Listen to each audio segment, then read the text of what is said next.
नमस्कार, कैसे हैं आप? फिक्र आपकी में एक बार फिर से आपका स्वागत है। मैं हूं आपके साथ निशांत चतुर्वेदी। शुरुआत करते हैं इस वक्त की बड़ी खबर ब्रेकिंग न्यूज के साथ। राज्यसभा में पीएम मोदी ने कहा तीसरा टर्म अब दूर नहीं। पीएम मोदी बोले कुछ लोग इसे मोदी 3.0 कहते हैं। कांग्रेस पर पीएम का हमला, उनकी वारंटी खत्म, अब मेरी गारंटी चालू। बड़ी खबर आ रही है पीएम मोदी के संबोधन पर राहुल गांधी का हमला।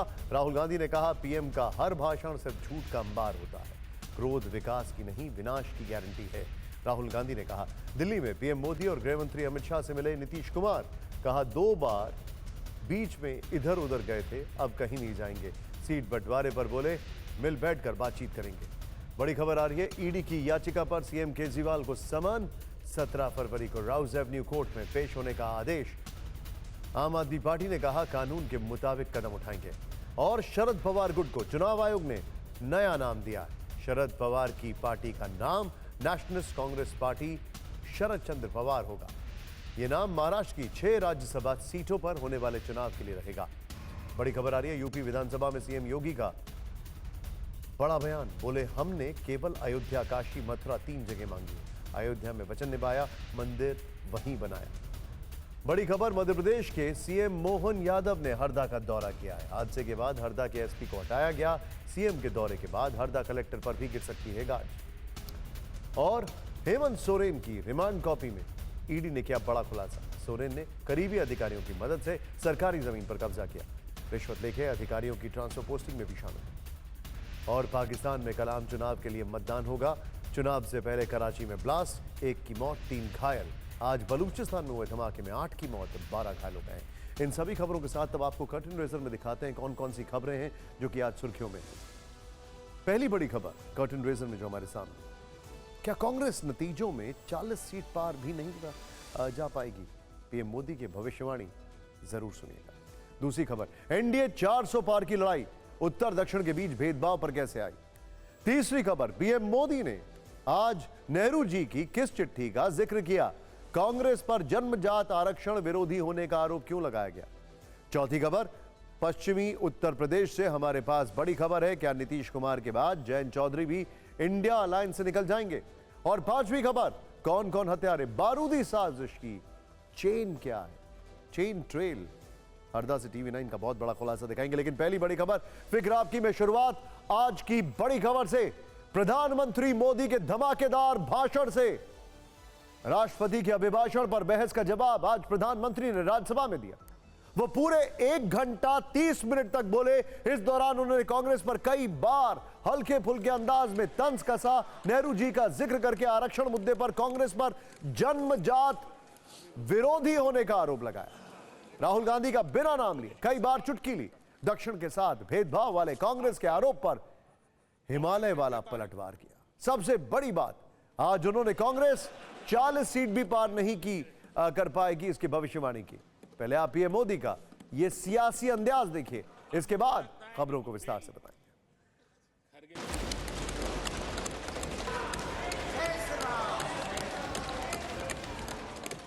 मैं उस दिन तो कह नहीं पाया, लेकिन मैं खड़गे जी का विशेष आभार प्रकट करता हूं।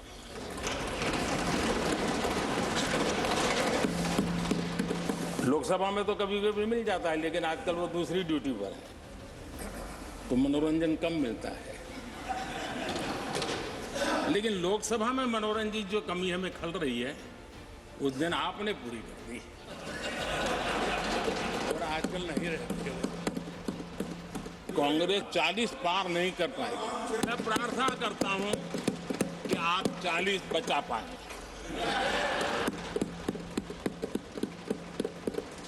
जिस कांग्रेस के अपने नेता की कोई गारंटी नहीं है, अपनी नीति की कोई गारंटी नहीं है, वो मोदी की गारंटी पर सवाल उठा रहे हैं। आपके आशीर्वाद मेरे सर आंखों पर, आप वेरीफाई कर सकते हैं। मैं पंडित नेहरू का कोट पढ़ रहा हूं।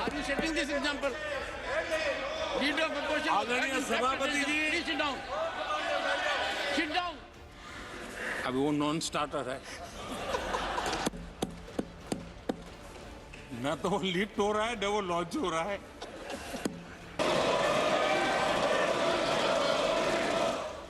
वारंटी खत्म हो गई है, उनकी बातें सुन नहीं सकता है। जिसकी गारंटी की ताकत देखी है, उसके विचारों के प्रति विश्वास करते हुए आगे बढ़ता है।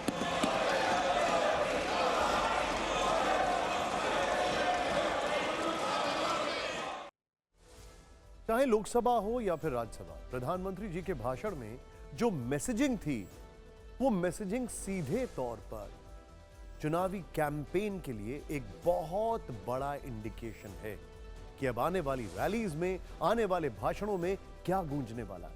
सबसे पहले आपको कांग्रेस पार्टी के लिए पीएम मोदी की भविष्यवाणी के बारे में बता। प्रधानमंत्री मोदी ने 2 दिन पहले लोकसभा में बीजेपी और एनडीए के लिए सीटों की भविष्यवाणी की थी। बीजेपी 370 सीट और एनडीए 400 पार की गारंटी दी थी। आज उन्होंने राज्यसभा में कांग्रेस के सीटों की गारंटी दे दी। कहा कि कांग्रेस की 40 सीटें आने पर भी संकट है। प्रधानमंत्री ने कांग्रेस के लिए यह भविष्यवाणी तंज कसने वाले अंदाज में की। 40 पार नहीं कर पाएगी। मैं प्रार्थना करता हूं कि आप 40 बचा पाए।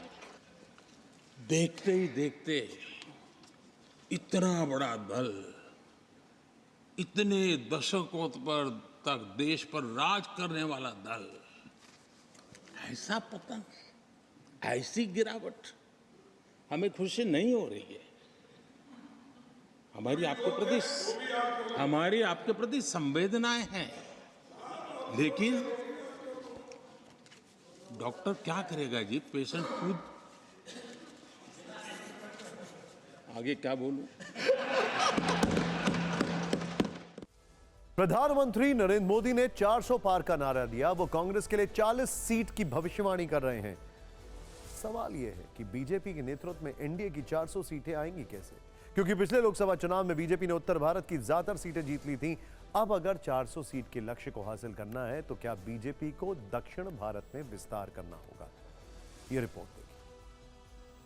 मैं देख रहा हूं देश का मिजाज, एनडीए को तो 400 पार कर पाई के रहेगा, लेकिन भारतीय जनता पार्टी को 370 सीट अवश्य देगा। प्रधानमंत्री मोदी ने लोकसभा में बीजेपी 370 और एनडीए 400 पार का नारा दिया था। आज उन्होंने कांग्रेस के लिए 40 सीट की भविष्यवाणी कर दी। कांग्रेस 40 पार नहीं कर पाएगी। मैं प्रार्थना करता हूं कि आप 40 बचा पाए। सवाल यह है कि 2024 के चुनाव में ऐसा कैसे होगा? तो सबसे पहले उत्तर भारत में बीजेपी की स्थिति देखते हैं। चंडीगढ़ की 1 सीट, हरियाणा की सभी 10 सीट, पंजाब की 13 में से 2 सीट, दिल्ली की सभी 7 सीट पर, हिमाचल प्रदेश की सभी 4 सीट, उत्तराखंड की सभी 5 सीट, यूपी की 80 में से 62 सीट, बिहार की 40 में से 17 सीट, झारखंड की 14 में से 11 सीट, एमपी की 29 में से 28 सीट, राजस्थान की 25 में से 24 सीट, छत्तीसगढ़ की 11 में से 9 सीट बीजेपी के पास है। इसमें गुजरात की सभी 26 सीटें मिला लें तो उत्तर भारत के इन राज्यों की 240 सीट में से बीजेपी का 206 सीट पर कब्जा है।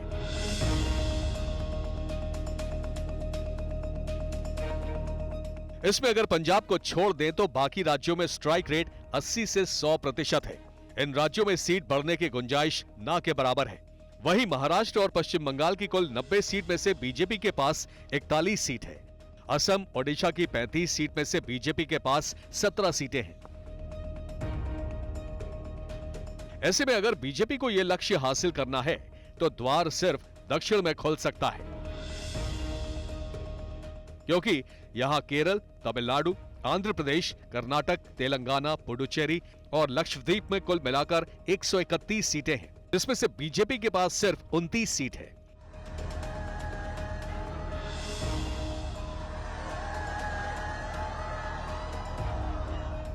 पीएम मोदी भी ये बात जानते हैं, इसीलिए लगातार दक्षिण का दौरा कर रहे हैं। नवंबर 2023 से लेकर अब तक 7 बार दक्षिण की यात्रा की है। इस दौरान कई मंदिरों के दर्शन करके दक्षिण को श्री राम वाली भक्ति भावना से जोड़ने की कोशिश कर चुके हैं।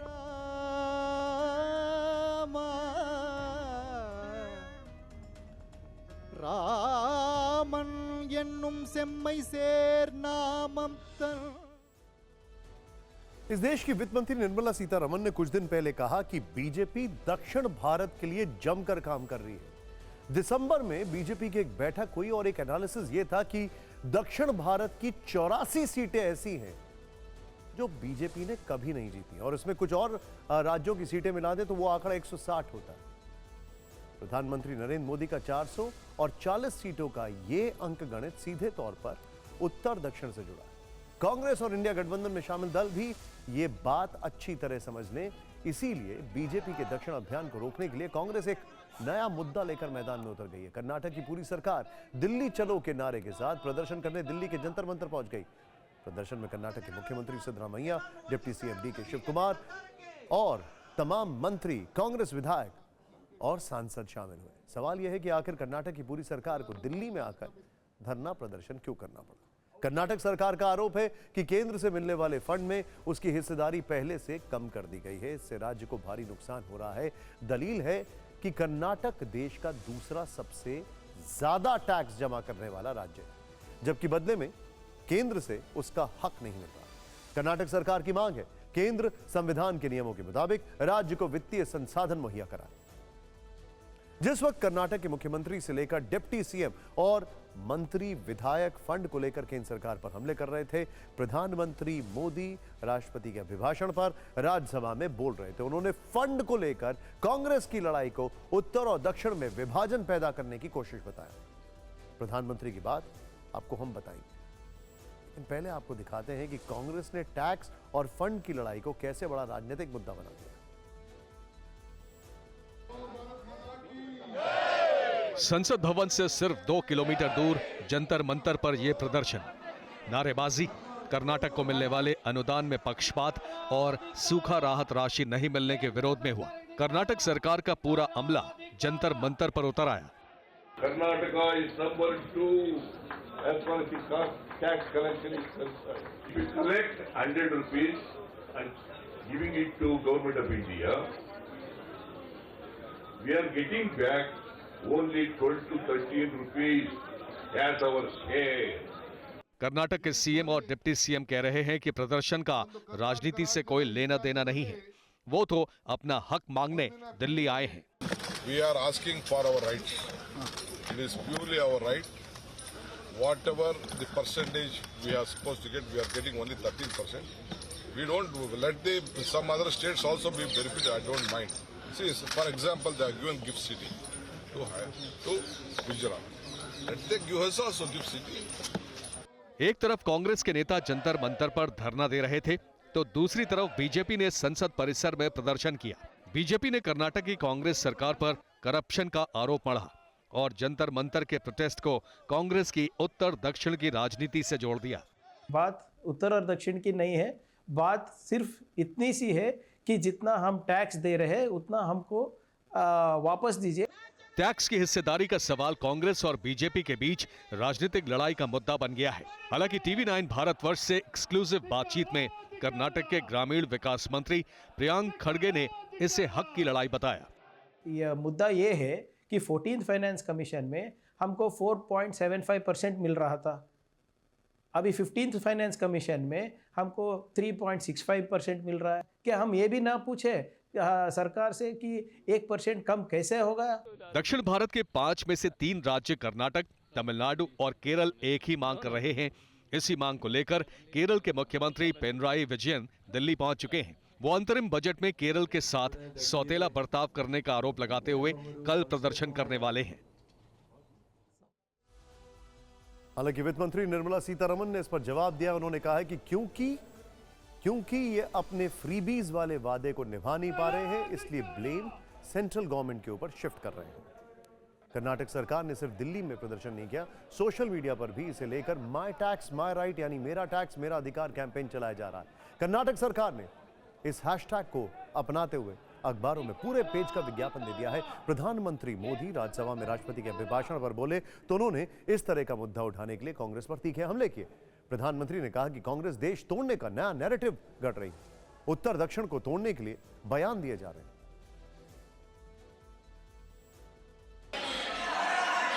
जो कांग्रेस देश को तोड़ने के नैरेटिव गढ़ता का नया शौक उनको पैदा हुआ, इतना तोड़ा कम नहीं है, अब उत्तर दक्षिण को तोड़ने के लिए बयान दिए जा रहे हैं। देश के अंदर ये भाव तोड़ने का क्या प्रयास हो रहा है? क्या इस प्रकार से देश को हमारा टैक्स, हमारे मनी किस भाषा में बोला जा रहा है?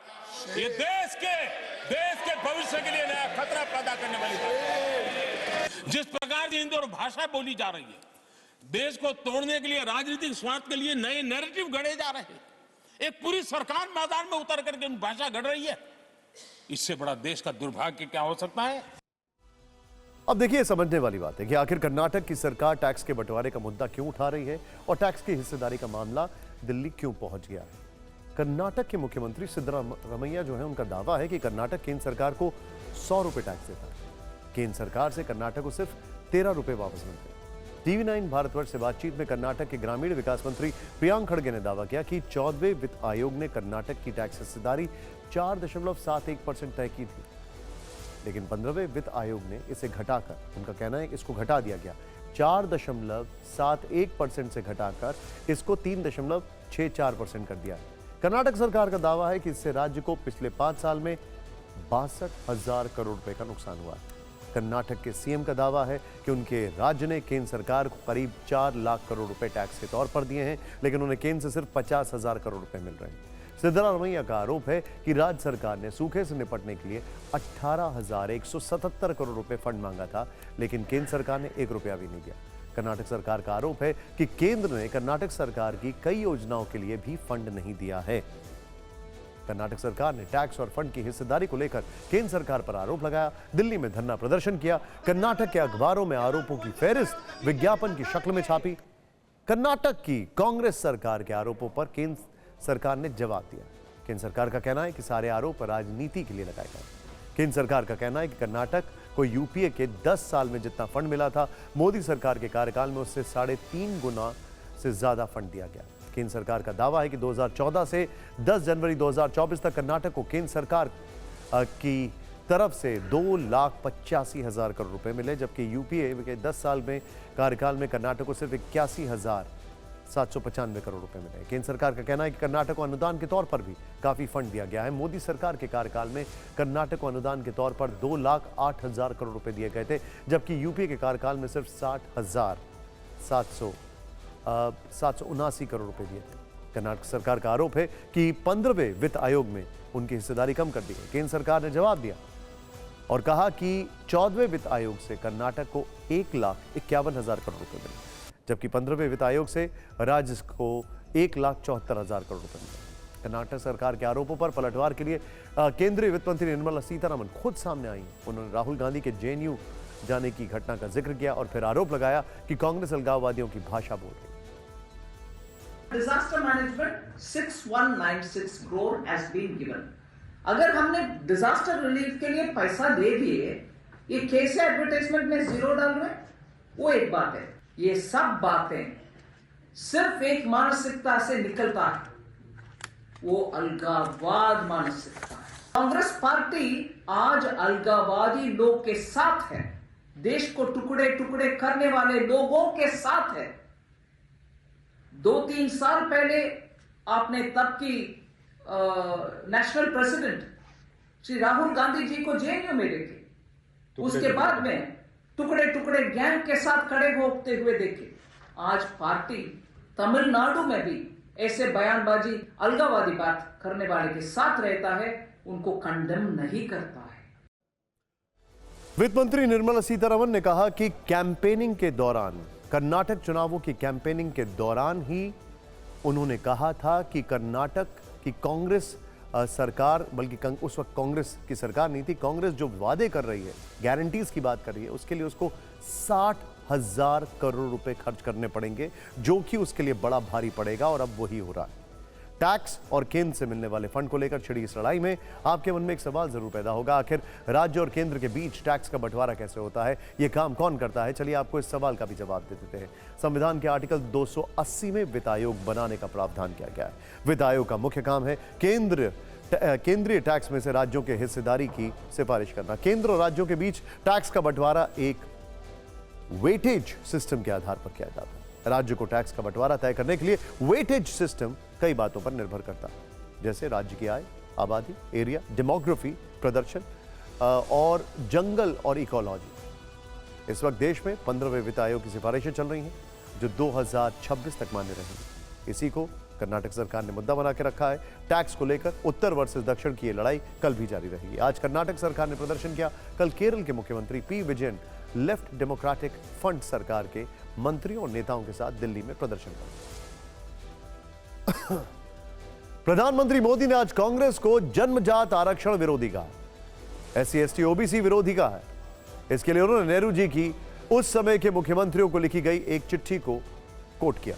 उस चिट्ठी का एक खास पैराग्राफ पढ़कर सुनाया, पहले आप उसमें। ये देश के प्रधानमंत्री पंडित नेहरू जी द्वारा उस समय के देश के मुख्यमंत्रियों को लिखी गई चिट्ठी है, ऑन रिकॉर्ड है। मैं अनुवाद पढ़ता हूं। मैं किसी भी आरक्षण को पसंद नहीं करता और खासकर नौकरी में आरक्षण तो कतई नहीं। मैं ऐसे किसी भी कदम के खिलाफ हूं जो अकुशलता को बढ़ावा दे, जो दोयम दर्जे की तरफ ले जाए। ये पंडित नेहरू ने मुख्यमंत्रियों को लिखी हुई चिट्ठी है। प्रधानमंत्री मोदी यही नहीं रुके, उन्होंने आगे एक और आरोप लगाया। कहा कि नेहरू जी कहते थे कि सरकारी नौकरी में अगर SC ST को आरक्षण मिला तो सरकारी कामकाज का स्तर गिर जाएगा। PM मोदी ने यह भी आरोप लगाया कि नेहरू जी की ऐसी सोच के कारण ही उस समय सरकारी नौकरियों में भर्तियां बंद हो गईं। PM मोदी ने नेहरू जी की जिस चिट्ठी का जिक्र किया, हमने उसके बारे में रिसर्च की तो हमें इससे जुड़ी कई जानकारी मिली। असल में नेहरू जी ने सभी राज्यों के मुख्यमंत्रियों को यह चिट्ठी 27 जून 1961 को लिखी थी, जहां उन्होंने जाति आधारित कोटा और विशेषाधिकारों की परंपरा के बारे में अपनी आपत्ति व्यक्त की थी। इस चिट्ठी के बारे में इंडियन एक्सप्रेस ने 17 अगस्त 1990 को विस्तार से एक लेख लिखा गया था, जिसका शीर्षक था आरक्षण पर पंडित नेहरू, एक दूसरे दर्जे वाले देश के लिए, जिसके ठीक बीच में ऊपर की तरफ एक जगह नेहरू जी का वही कोट है जिसका जिक्र PM मोदी ने आज राज्यसभा में किया। नेहरू जी ने तब क्या लिखा था, आपको जानना चाहिए। मदद आर्थिक विचारों के आधार पर दी जानी चाहिए, न कि जाति के आधार पर। मैं किसी भी तरह के आरक्षण के खिलाफ हूं, खासतौर पर नौकरी में। मैं ऐसी किसी भी चीज के खिलाफ कड़ी प्रतिक्रिया व्यक्त करता हूं जो हमें अकुशलता और दोयम दर्जे के मानकों की ओर ले जाती है। मैं चाहता हूं कि मेरा देश सभी चीजों में प्रथम श्रेणी का देश बने, लेकिन जैसे ही हम दोयम दर्जे की चीजों को प्रोत्साहित करते हैं, हम खो जाएंगे। सवाल है कि PM मोदी ने अचानक नेहरू जी की इस चिट्ठी का जिक्र क्यों किया? तो इसके पीछे उनकी एक खास रणनीति। यह रणनीति कांग्रेस नेता राहुल गांधी को घेरने के लिए।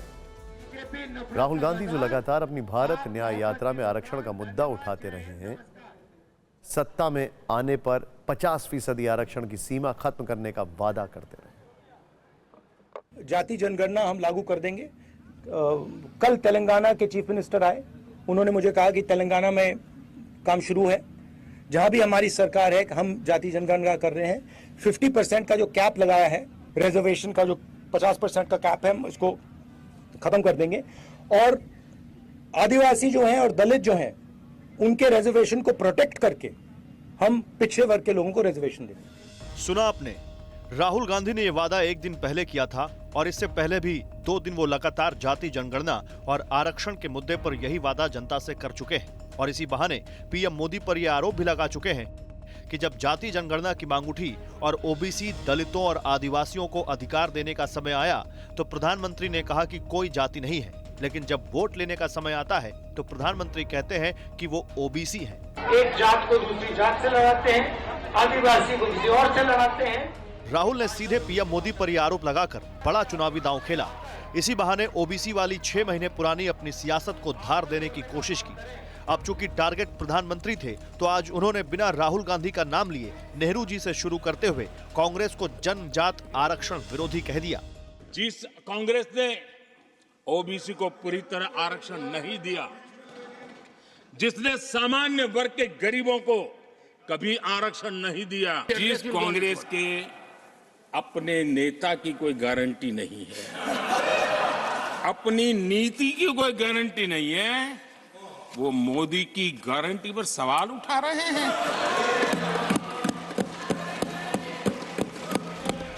यानी शुरुआत राहुल गांधी ने की और अब पलटवार करके प्रधानमंत्री ने यह संदेश दिया कि वो चुनाव में कांग्रेस पार्टी को इसका लाभ लेने नहीं देंगे। आरक्षण को लेकर कल से सुप्रीम कोर्ट में भी जमकर बहस चल रही है। मुद्दा पंजाब के अंदर आरक्षण के उप वर्गीकरण से जुड़ा है। सुप्रीम कोर्ट ने मंगलवार को कहा है कि आरक्षित श्रेणियों के भीतर उप वर्गीकरण पर पंजाब सरकार के कानून का उद्देश्य उन लोगों को बाहर करना हो सकता है जिनकी एक पीढ़ी पहले ही आरक्षण का लाभ ले चुकी है। इस मामले में सीजीआई डीवाई चंद्रचूड़ के नेतृत्व वाली 7 जजों की संविधान पीठ के समक्ष आज भी सुनवाई हुई है। सवाल यह है कि जिनकी एक पीढ़ी को आरक्षण का फायदा पहले ही मिल चुका है, उनकी आगे की पीढ़ी के लिए इसे जारी रखा जाना चाहिए या नहीं। क्या राज्य अनुसूचित जातियों की श्रेणी में उप जातियों की पहचान कर सकता है जो अधिक आरक्षण के लायक है?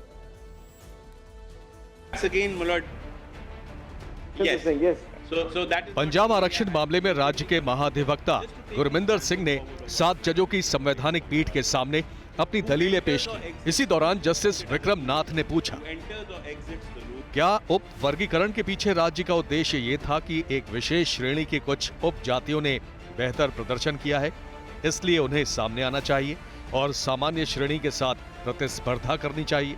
जवाब में पंजाब के महाधिवक्ता गुरमिंदर सिंह ने कहा कि माय लॉर्डशिप बिल्कुल सही है, यही उद्देश्य है। Backward class of citizens. Yes. That will of necessity include the scheduled caste and scheduled tribes. Gurminder Singh अपना पक्ष रख रहे थे, तभी जस्टिस BR गवई ने भी अपनी राय रखी। उन्होंने कहा, अनुसूचित जाति या अनुसूचित जनजाति से एक बार जब कोई IAS या IPS या IFS बन जाता है तो उनके बच्चे गांवों में रहने वाले उस वर्ग के लोगों की तरह असुविधा का सामना नहीं करते हैं। फिर भी आरक्षण की वजह से उनके परिवार को दूसरी या तीसरी पीढ़ियों तक लाभ मिलता रहता है। जस्टिस BR गवई का यह कहना था कि एक खास पिछड़े वर्ग की कुछ जातियां सामर्थ्यवान हो गई हैं तो उनको इससे बाहर आ जाना चाहिए। हालांकि यह फैसला संसद को करना है। Submissions to the nodal council. Justice Gavai के सवाल उठाने पर वरिष्ठ वकील कपिल सिब्बल और AG ने दलील रखी कि ऐसे व्यक्ति क्रीमी लेयर के अंतर्गत आएंगे। क्रीमी लेयर पर सुप्रीम कोर्ट पहले कई फैसले दे चुका है। इसमें IAS, IPS और IFS जैसे पदों पर आने वालों की अगली पीढ़ियों को आरक्षण से बाहर करने का भी आदेश है। सुप्रीम कोर्ट में मौजूदा सुनवाई पंजाब की ओर से आरक्षण पर नियंत्रण या उप वर्गीकरण को लेकर है। राज्य पंजाब अनुसूचित जाति और पिछड़ा वर्ग सेवाओं में आरक्षण कानून 2006 को वैध ठहरा रहा है। इस कानून में वाल्मीकि और मजहबी सिख समुदाय को आरक्षण में प्राथमिकता दी गई है और SC वर्ग का आधा आरक्षण पहले इन 2 समूहों को दिया गया। साल 2010 में राज्य के हाई कोर्ट ने इन प्रावधानों को खत्म कर दिया था, जिसके खिलाफ पंजाब सरकार ने सुप्रीम कोर्ट में अपील की। हाई कोर्ट के उस फैसले में कहा गया था कि SC सूची में किसी समूह को केवल राष्ट्रपति ही शामिल कर सकते हैं और उप जातियों में बांटना समानता के अधिकार का उल्लंघन है। जबकि पंजाब सरकार कह रही है कि पिछड़ों में भी, अति पिछड़ों या कमजोर में भी बेहद कमजोर को प्राथमिकता देना किसी को बाहर करने की प्रक्रिया नहीं है और ना ही समानता का उल्लंघन। इस वक्त जाति जनगणना और आरक्षण की लिमिट को 50% से आगे ले जाने का मुद्दा करना है। कहा जा रहा है कि जिसकी जितनी संख्या भारी उसकी उतनी हिस्सेदारी। अब खबर लोकसभा चुनाव को लेकर इस सवाल के साथ कि क्या नीतीश कुमार के बाद इंडिया गठबंधन से अब जयंत चौधरी भी बाहर निकल जाएंगे। इसकी चर्चा करने से पहले नीतीश कुमार के बारे में आपको बता दूं। बिहार में पाला पलटने के 11 दिन बाद बिहार के मुख्यमंत्री नीतीश कुमार ने प्रधानमंत्री मोदी से मुलाकात की। नीतीश कुमार ने गृह मंत्री अमित शाह से मुलाकात की। दोनों लीडर के साथ उनकी ये बैठक काफी देर तक चली। इसके बाद नीतीश मीडिया से रूबरू हुए और कहा कि वो अब इधर उधर नहीं जाएंगे। समझ लीजिए 1995 से जो साथ में थे अब बीच में 2 बार इधर उधर जरूर हो गए थे, लेकिन अब कभी नहीं, फिर वहीं रहेंगे, अब इधर उधर नहीं। समझ लीजिए 1995 से जो साथ में थे, अब बीच में 2 बार इधर उधर जरूर हो गए थे, लेकिन अब कभी नहीं, फिर वहीं रहेंगे, अब इधर उधर नहीं। वहीं रहेंगे, अब ये वहीं कहां पर है? जिस वक्त नीतीश कुमार के दिल्ली पहुंचने की खबर आई, यूपी में इंडिया गठबंधन में बड़े बदलाव को लेकर अटकलें लग रही थी। लखनऊ से दिल्ली तक ये चर्चा जोर शोर से हो रही है कि राष्ट्रीय लोकदल के नेता जयंत चौधरी समाजवादी पार्टी का साथ छोड़कर बीजेपी से हाथ मिला सकते हैं। सूत्रों से मिली जानकारी के मुताबिक बीजेपी और आरएलडी के अंदर खाने बातचीत चल रही है। सूत्रों ने यह भी खबर दी है कि इसे लेकर केंद्र के सीनियर मंत्री की जयंत चौधरी से बातचीत हुई है। खबर यह भी है कि जयंत चौधरी बीजेपी से पश्चिमी यूपी की 7 लोकसभा सीट चाहते हैं। हालांकि बीजेपी ने जयंत चौधरी की इस मांग पर अभी तक अपने पत्ते नहीं खोले। सूत्रों के मुताबिक जयंत चौधरी बागपत सीट भी मांग रहे हैं, जहां से फिलहाल बीजेपी के सांसद हैं, इसीलिए बीजेपी पशुपेश में है। सूत्र बता रहे हैं कि अगर समझौता होता है तो बीजेपी बिजनौर, अमरोहा और हाथरस सीट आरएलडी को दे सकती है। चर्चा और अटकलों का दौर बढ़ा तो आरएलडी को लेकर समाजवादी पार्टी के नेताओं से सवाल पूछे जाने लग गए। समाजवादी पार्टी के अध्यक्ष अखिलेश यादव से लेकर शिवपाल सिंह यादव और सांसद डिम्पल यादव से सवाल किए गए। समाजवादी पार्टी ने आरएलडी को लेकर उठाए जा रहे सवालों को खारिज कर दिया। ये रिपोर्ट देखें।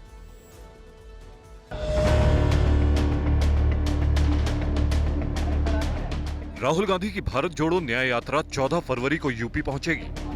राष्ट्रीय लोकदल समाजवादी पार्टी, लेकिन इससे एक हफ्ता पहले यूपी से इंडिया गठबंधन के लिए परेशान करने वाली खबर। जिंदाबाद जयंत चौधरी, अखिलेश यादव जिंदाबाद जिंदाबाद। 20 दिन पहले अखिलेश यादव ने जयंत चौधरी के साथ सोशल मीडिया पर हाथ मिलाते हुए एक तस्वीर शेयर की। सूत्रों के हवाले से बताया गया कि समाजवादी पार्टी और आरएलडी में 7 सीटों पर समझौता हो चुका है, लेकिन जयंत चौधरी को लेकर नए सवाल, नई चर्चा और अटकलों ने समाजवादी पार्टी के अध्यक्ष अखिलेश यादव की चिंता बढ़ा दी है। जयंत चौधरी जी बहुत सुलझे हुए इंसान हैं, बहुत पढ़े लिखे हैं, राजनीति को वो समझते हैं। मुझे उम्मीद है कि किसानों की लड़ाई और उत्तर प्रदेश की खुशहाली की तरफ जो संघर्ष चल रहा है, उस लड़ाई को वो कमजोर नहीं होने देंगे। सवालों का शोर इतना ज्यादा था कि लखनऊ से लेकर दिल्ली तक समाजवादी पार्टी का हर बड़ा नेता बोला।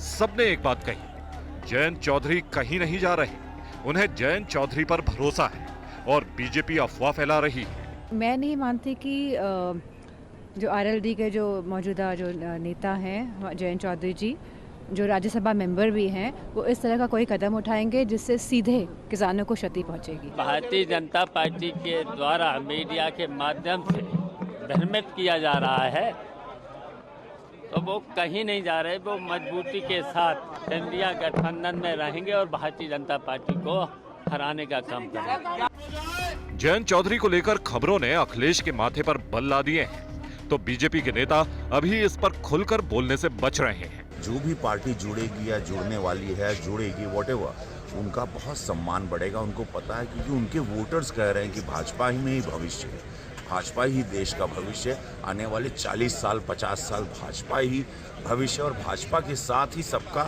अस्तित्व और भविष्य अच्छा चलेगा सम्मानी रूप में। तो जो भी आए अपनी विचारधारा के साथ हो, विकास के साथ हो, उनका सम्मान। अगर जयंत चौधरी बीजेपी के साथ आते हैं तो इससे यूपी में इंडिया गठबंधन कमजोर हो जाएगा। ये बीजेपी के लिए फायदे की बात होगी। जयंत चौधरी यूपी के बड़े किसान और जाट नेता चौधरी चरण सिंह के पोते हैं। उनके साथ आने से जाट वोटर्स को साधने में मदद मिलेगी। यूपी में आबादी के लिहाज से जाट सिर्फ 2% है, लेकिन पश्चिमी यूपी की राजनीति में जाटों का बड़ा प्रभाव है। पश्चिमी यूपी में जाटों की संख्या करीब 17% है, जो किसी भी पार्टी को हराने और जिताने में काफी स्थिति में रहते हैं। जयंत चौधरी के साथ आने से बीजेपी को सिर्फ पश्चिमी यूपी में ही फायदे की उम्मीद नहीं, हरियाणा, दिल्ली और राजस्थान में भी जाट वोटर्स में एक संदेश जाएगा। यूपी, हरियाणा, दिल्ली और राजस्थान में जाट वोटर्स के प्रभाव वाली करीब 40 लोकसभा सीटें। महागठबंधन मुश्किलों से गुजर रहा है। दूसरी तरफ सीएम योगी ने हिंदुत्व के मुद्दे पर नया नैरेटिव सामने रख दिया है। अयोध्या में रामलला विराजमान के बाद देश हिंदू आस्था से जुड़े कई बड़े घटनाक्रम देख रहा है। राम मंदिर दर्शन के लिए हर दिन लाखों श्रद्धालु अयोध्या पहुंच रहे हैं। अयोध्या के साथ पूरा देश राममय हो चुका है। वाराणसी के ज्ञानवापी परिसर में व्यास तहखाने के अंदर पूजा का अधिकार मिल चुका है। तहखाने में दैनिक पूजा अर्चना हो रही है। यूपी के बागपत में महाभारत काल के लाक्षागृह को लेकर छिड़े विवाद में भी कोर्ट का अहम फैसला आया है। हिंदू पक्ष को 100 बीघा जमीन का मालिकाना हक मिल गया। इन सब के बीच आज बजट सत्र के दौरान यूपी के सीएम योगी आदित्यनाथ ने काशी मथुरा पर बड़ा बयान दिया। सीएम योगी ने अयोध्या काशी मथुरा की तुलना पांडवों के 5 गांव वाली मांग से कर डाली। मुस्लिम पक्ष से काशी और मथुरा सौंपने की बात कह दी। इसके साथ ही उन्होंने लोकसभा चुनाव से पहले हिंदुत्व के एजेंडे पर सरकार का संदेश देश के सामने रख दिया। यहाँ की आस्था केवल 3 के लिए बात कर रही है, 3 के लिए। सीएम योगी का पूरा भाषण रामलला की प्राण प्रतिष्ठा और हिंदू आस्था के इर्द गिर्द रहा। भव्य राम मंदिर निर्माण पर उन्होंने कहा कि हमने वचन निभाया और मंदिर वहीं बनाया। प्रसन्नता इस बात की भी थी कि हमने वचन निभाया और मंदिर वहीं बनाया।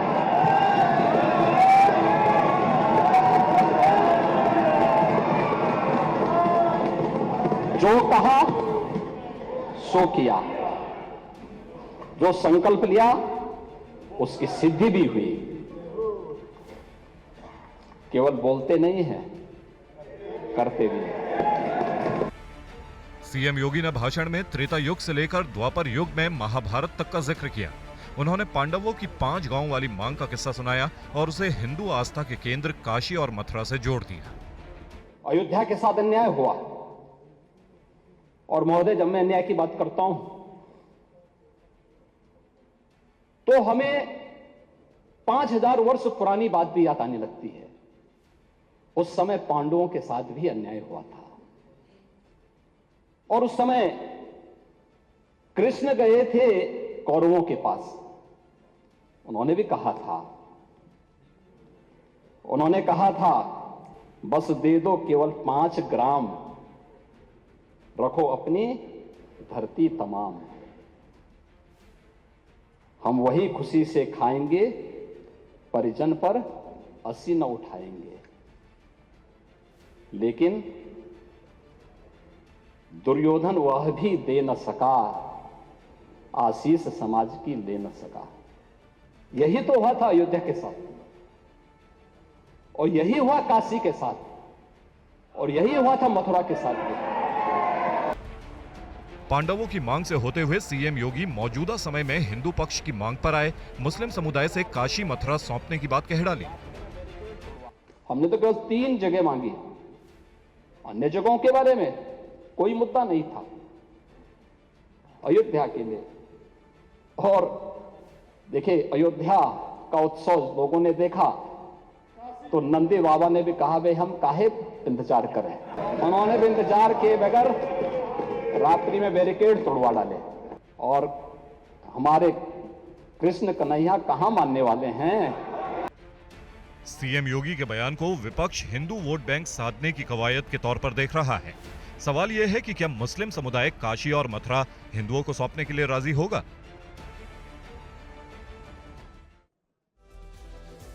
सीएम योगी के ऑफर पर अखिलेश यादव ने हमला बोला। उन्होंने इसे बीजेपी का पॉलिटिकल एजेंडा करार दिया। किसी जगह के साथ कभी अन्याय नहीं होता है। जो विकास है स्टेट गवर्नमेंट समय समय पर, अगर वो आज ये बता रहे हैं क्योंकि उनका पॉलिटिकल एजेंडा ये है, अगर कुछ सिटीज के नाम मुख्यमंत्री ले रहे हैं तो वो उनका पॉलिटिकल एजेंडा है। राम मंदिर और काशी मथुरा पर सदन में बोलने के बाद सीएम योगी ने अखिलेश यादव के आरोपों का जवाब दिया। सीएम योगी से पहले नेता प्रतिपक्ष के तौर पर बोलते हुए अखिलेश यादव ने पिछड़े, दलित और अल्पसंख्यकों यानी पीडीए का मुद्दा उठाया। सरकार से पूछा कि इनके लिए क्या काम हो रहा है। इसके जवाब में सीएम योगी ने अखिलेश यादव को पीडीए की नई परिभाषा बता डाली। सरकार विश्वविद्यालयों के बारे में बता रही है कि A++ मिला है सरकार को, वो यूनिवर्सिटी को A+ मिला है, लेकिन सरकार ये बताए उसमें पीडीए को कुछ मिल रहा है कि नहीं मिल रहा है। इन यूनिवर्सिटियों में पीडीए के लिए कुछ है कि नहीं है। अयोध्या में माता सबरी के नाम पर रसोई घर भी प्रारंभ हो गया है। क्या माता सबरी के अनुयायी पीडीए के हिस्से हैं या नहीं है? तो पीडीए, हमारे डिप्टी सीएम ने कहा, पीडीए का मतलब है परिवार डेवलपमेंट अथॉरिटी। ब्रजेश जी ने अभी अपने उसमें कहा उनके पीडीए में और लोग हैं लेकिन चच्चू नहीं है। वो बेचारे हमेशा ठगे जाते हैं ऐसे। कब तक ये न्याय होगा? और अब एक ऐसी खबर जिससे पूरे देश को झकझोर कर रख दिया, बल्कि देश को ही नहीं, कई इंटरनेशनल चैनल्स पर भी ये वीडियो सामने आया है। हरदा के कलेक्टर पर भी गिरी गाज। इस वक्त की बड़ी खबर, एसपी के बाद कलेक्टर का तबादला। मुख्यमंत्री मोहन यादव के दौरे के बाद कार्रवाई। हरदा पटाखा फैक्ट्री धमाके के 34 घंटे बीत जाने के बाद भी आग पूरी तरह नहीं बुझ पाई है। वहां मलबा हटाया जा रहा है, देखा जा रहा है कि कहीं कोई अंदर दबा तो नहीं। कमिश्नर का कहना है कि कोई मिसिंग रिपोर्ट नहीं है, लेकिन लोगों का दर्द कम होने का नाम नहीं ले रहा। सवाल यह है कि इस फैक्ट्री को रिहायशी इलाके में चलाने की अनुमति किसने दी? दिवाली पर अनियमितता मिलने के कारण फैक्ट्री सील थी, तो बाद में किस अधिकारी ने खुलवाया इसे? नियमों के मुताबिक अनुमति एक मंजिला इमारत की थी, जबकि यहां 2 मंजिलें थी। क्षमता से अधिक बारूद यहां था, तो अनदेखी क्यों और किसने की? हम आपको इन सवालों के जवाब भी देंगे, लेकिन खबर सिर्फ इतनी भर नहीं है। TV9 भारतवर्ष ने जब मौके पर पहुंचकर पड़ताल की तो बड़ा खुलासा हुआ। हमारी जांच में अग्रवाल बंधुओं के अवैध कारोबार का पता चला। हमने देखा कि फैक्ट्री मालिक राजू अग्रवाल के पास दूसरी अवैध पटाखा फैक्ट्री भी है। हमारे सहयोगी शुभम गुप्ता इस अवैध फैक्ट्री तक पहुंचे। हम आपको उसकी एक एक तस्वीर अब दिखाने जा रहे हैं।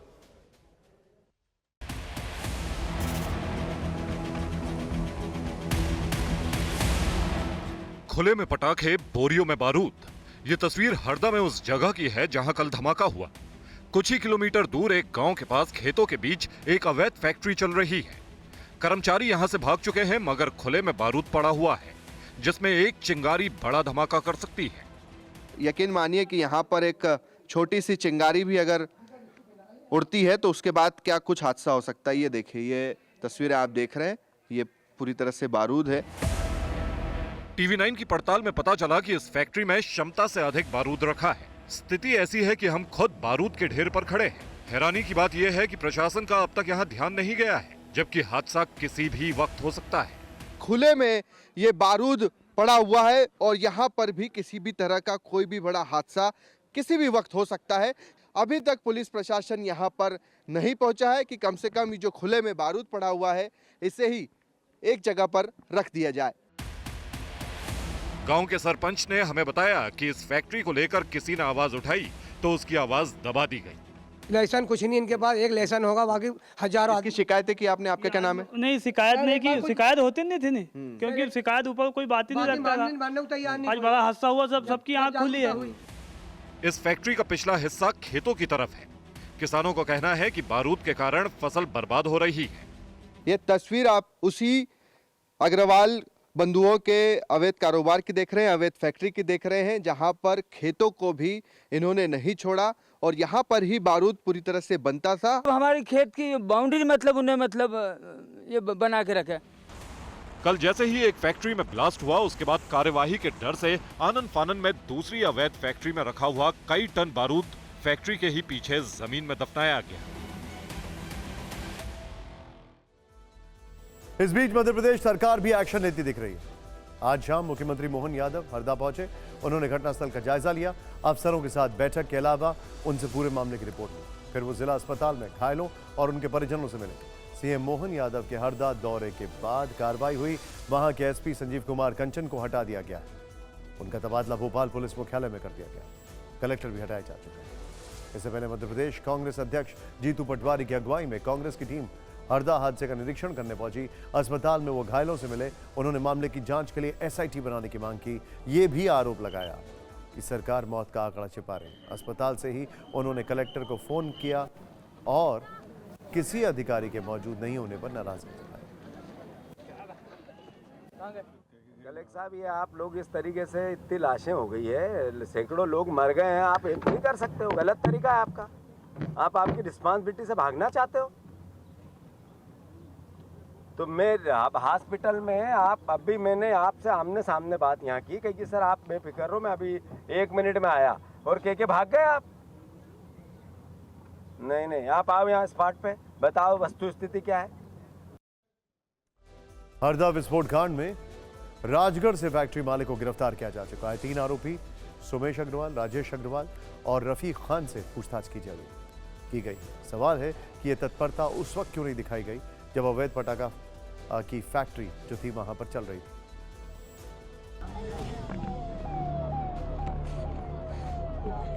टीवी 9 पर रोते बिलखते ये परिवार हरदा हादसे के वो पीड़ित हैं जिन्होंने हरदा ब्लास्ट में अपनों को खो दिया। आंखों के सामने घर के परखच्चे उड़ गए। इस लड़की से मिलिए, इनका नाम नेहा चंदेल है। ब्लास्ट में रोती बिलखती नेहा के माता पिता की मौत हो गई। परिवार में छोटी बहन और छोटा भाई है। मम्मी पापा एक्सपायर हो गए और बाकी सब तो हम सब ठीक है। पटाखे वाले को गुनाहगारी है, इतनी आबादी में नहीं बनाता तो लोग आज जाते नहीं। अरुणा ने भी रोते हुए बताया कि सब कुछ बर्बाद हो गया। हमारा घर जल गया, अब हमारे पास कुछ नहीं बचा सर। कहाँ? फैक्ट्री के पास में ही आपका घर? फैक्ट्री के साइड से ही है। दौड़ते ही चले गए जैसे तैसे करके रात बिताई हमने। सवाल वही है कि क्या अधिकारियों की लापरवाही लोगों की जान पर भारी पड़ गई। और अब देखते हैं टॉप 9 खबर। इस वक्त की बड़ी खबर, चंडीगढ़ मेयर चुनाव के विरोध में एनएसयूआई का प्रदर्शन। कार्यकर्ताओं पर पुलिस ने किया वाटर कैनन का इस्तेमाल, लाठीचार्ज भी किया। हरियाणा के करनाल में सीएम मनोहर लाल के घर के बाहर आम आदमी पार्टी का प्रदर्शन, रोजगार की मांग, पुलिस ने किया लाठीचार्ज। ओडिशा में राहुल की न्याय यात्रा, राहुल ने राउरकेला में वेद व्यास मंदिर में दर्शन और पूजा पाठ किया। ज्ञानवापी पर इलाहाबाद हाईकोर्ट में 12 फरवरी को अगली सुनवाई। आज दोनों पक्ष ने तहखाने पर हक के लिए रखी अपनी दलीलें। हिंदू पक्ष को मिले पूजा के अधिकार को मुस्लिम पक्ष ने दी है चुनौती। यूसीसी बिल उत्तराखंड में पास होने के बाद बीजेपी दफ्तर में जश्न, सीएम धामी का सड़कों पर फूलमाला से स्वागत। दिल्ली जल बोर्ड घोटाले में मंगलवार को छापेमारी पर ईडी का पहला बयान। सर्च के दौरान 1,97 करोड़ रुपए की कीमत का सामान और 4 लाख रुपए की फॉरेन करेंसी जब्त की गई। श्रीनगर में गैर कश्मीरियों पर फिर आतंकी हमला, 1 की मौत, 1 घायल। सुरक्षा बलों ने इलाके की घेराबंदी की, तलाशी अभियान शुरू। जोधपुर एयरफोर्स स्टेशन से वायुसेना के पराक्रम की तस्वीरें आई सामने। फाइटर पायलट 17 फरवरी से शुरू होने वाली वायु शक्ति 2024 एक्सरसाइज की तैयारी करते दिखे। राष्ट्रपति द्रौपदी मुर्मू ने किया दिल्ली मेट्रो में सफर, छात्राओं के बीच बैठी दिखी, उनका हौसला बढ़ाया। और इस वक्त की बड़ी खबर आ रही है, कल संसद में श्वेत पत्र ला सकती है केंद्र सरकार। कल लोकसभा में पेश हो सकता है श्वेत पत्र। श्वेत पत्र पर चर्चा के बाद वित्त मंत्री जवाब देंगी। यूपी सरकार के आर्थिक कुप्रबंधन पर श्वेत पत्र। आनंद इस वक्त हमारे सहयोगी हमारे साथ हैं। आनंद, बताइए क्या जानकारी है? ये देखिए, सरकार की तैयारी है कि कल वो श्वेत पत्र ला सकती है। जिस तरह से यूपीए सरकार के 10 बार भी सरकार और प्रधानमंत्री ये कहते रहे कि फोन बैंकिंग होती थी, यानी कि फोन पे लोन मिल जाता था, और तमाम जो आर्थिक फैसले लिए गए थे कुछ घरानों को फायदा पहुंचाने के लिए लिए गए थे, जिसके चलते देश की अर्थव्यवस्था जो है वो चौपट हो गई थी। और इसको लेकर श्वेत पत्र लाने की तैयारी में है सरकार। इसके साथ पिछले 10 साल में जो एनडीए सरकार ने अर्थव्यवस्था के हालात को बेहतर करने के लिए किया, किस तरह से भारत 5वीं विश्व की अर्थव्यवस्था बनाई, इन तमाम बातों का जिक्र होगा। इसको लेकर सरकार एक कल श्वेत पत्र ला सकती है। इसको लेकर अभी कुछ देर बाद सरकार की तरफ से हो सकता है ऑफिशियल जानकारी भी आ जाए, क्योंकि एक बैठक होने जी आनंद, इस जानकारी के लिए आपका बहुत बहुत शुक्रिया। फिलहाल वक्त एक ब्रेक का, लेकिन 10 बजे the PM factor, Modi 3.0, 370 versus 40 score.